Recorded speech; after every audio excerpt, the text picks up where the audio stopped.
He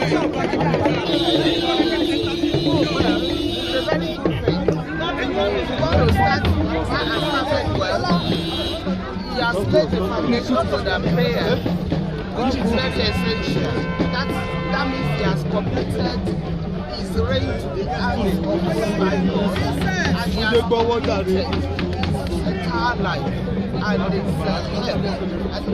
entire people of Ibadan land and the Ibadan city itself to the entire life. So doing this is very, very important. If you are starting a new life, you have to commit to the hands of God. So that is what I can say about the activities now. Okay, so my very message to him. I want to wish him happy birthday. I wish him many happy returns of this day. May his reign know peace. May he live long. And may he never bury any of his children.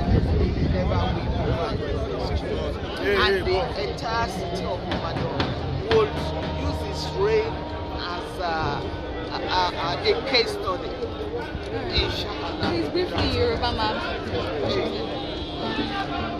Kí ni pàtàkì àdúrà ètò tí wọ́n ṣe lénìí òun ni pé kò sí nǹkan tí Ọlọ́run ṣe tì gbogbo ìgbésẹ̀ tí ẹ̀dá bá fẹ́ gbé láyé kó fi lé Ọlọ́run lọ́wọ́ torí tí o bá ti fi ọ̀nà rẹ lé Ọlọ́run lọ́wọ́ Ọlọ́run máa máa dàrẹ́tẹ̀ Ọlọ́run á máa fi ẹ́ mọ̀nà á tọ́ ìṣiṣẹ́ tó ó ṣe pàtàkì fún wọn bí wọ́n ṣe fi àdúrà bẹ̀rẹ̀ àdúrà náà ó máa gbè wọ́n gẹ́gẹ́ bí ènìyàn gẹ́gẹ́ bí ọba gẹ́gẹ́ bí ọmọ Ìbàdàn gẹ́gẹ́ bí aṣíwájú ní ìlú Ìbàdàn ilẹ̀ Ìbàdàn náà á máa tẹ̀síwájú.